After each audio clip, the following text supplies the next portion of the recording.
Hi, I'm Chad Atkins, and I'm here at the 2017 CSPC conference in Ottawa, Canada. And I'm very excited to introduce my guest today. We have Professor Margot Hurlbert from the University of Regina. So, Margot, welcome. Thank you. Can you first tell us a little bit about your academic research and really what distinguishes it as being important? Okay, great. Thank you for that question. My background is as a social behavioral scientist. So I'm a social scientist and I really like complexity, Cool. which I know is a lot different from what I call the natural scientists. Yeah. And my focus has been for the last over a decade on climate change specifically. I started out doing adaptation and water governance, working with agricultural producers, small communities around drought and flood, the impacts of climate change, reduced water, water conflicts, water governance. And I have since started down a path to bring into the conversation mitigation, right? So I see this as the exciting gap that we haven't, as researchers, social science researchers, addressed sufficiently is meeting the challenges of climate change, that wicked problem. Because it's not just about governments passing policy, it's about people endorsing the change that's needed. So it's a social technical problem. We have technology and we have science and we know certain things, but I feel that the deficit model of thinking that all we have to do is tell people the science, fill up that deficit, and change will happen is not working. So we need to, as a researcher, I want to know about social learning, which is more than just telling people the science and what has to happen. It's developing with people that transformative pathway that's going to reduce our dependency on carbon. So we have carbon capture sequestration in Saskatchewan, which is part of the technical fix, but that technology isn't accepted in places like the United Kingdom. So what is it that we can learn socially about tackling this greenhouse gas emission problem that we have? So I love your background. As I've told you, you have a fantastic background. Outside of the academic world, you also are a lawyer by training, right? I practiced law for a couple decades, yes. Has that experience helped you in your academic path now? In terms of perspectives, opening up new doors, or? Yeah, I like to say I'm a recovering lawyer, actually. Okay. Kind of like a recovering alcoholic in the sense that after about 18 years of practicing law, I was very disillusioned with law, with the idea that we could pass a law and it would make behavioral change that we wanted.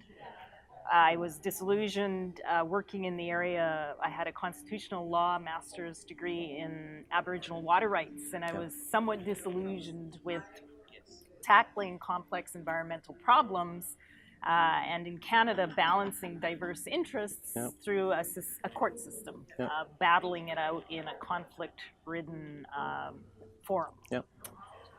I was also working at SaskPower. I was the assistant general counsel managing their legal department. So I had spent 7-8 years working in the energy industry with all sorts and shapes of really interesting environmental problems and climate change.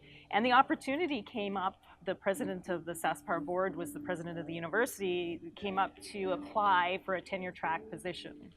Of course, apply is the key word. So I did, even though I loved my SaskPower job, and I took about a pay cut of a half because I was so thrilled to think about teaching and recovering from the practice of law. So I was teaching in justice studies and sociology. And I wrote a book, Pursuing Justice, which was kind of about not expecting law to solve our problems and needing to practice restorative justice and human relationships to really fix some of our social problems that we were having. And then I didn't want to breach my obligations of confidentiality as a lawyer, so I didn't work in the energy field for about a decade. I did do some nuclear work because at SaskPower I had not been directly involved in nuclear energy. We don't have a nuclear power plant. So I did do some work in the nuclear energy field after joining academia. But it wasn't until a few years ago, and 10 years had passed, that I felt I could go back to working in the energy field without some sort of confidentiality legal problem as having been their lawyer. So it's kind of a strange way to come back to the energy field.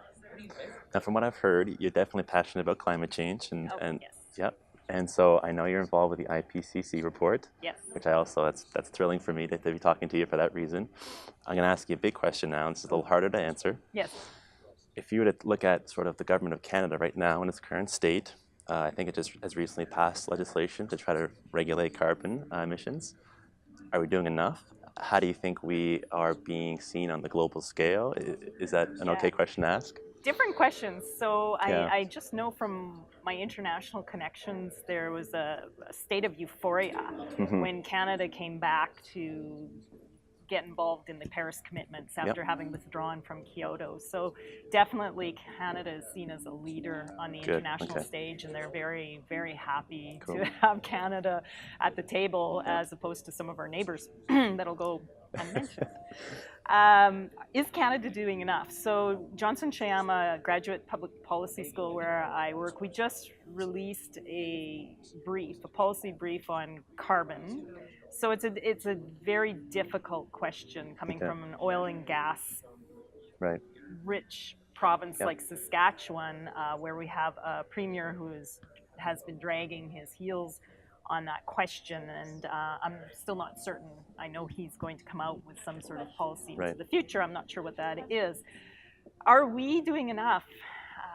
Here's my passion, because the World Meteorological Organization just released a report that it's been 800,000 years since we've had this level of carbon in our atmosphere. The United Nations just today or yesterday released a report on the emissions gap that even with our nationally determined contributions, we are looking at 3.2 degrees Celsius warming, and if we even did the conditional ones, it would only reduce by 0.2 degrees Celsius. So very loaded question, and that's why I get so excited about my research coming from Saskatchewan, a carbon-intense province, to think about the level of change that we need as people in Saskatchewan and in Canada and in this world to embrace with electrical vehicles.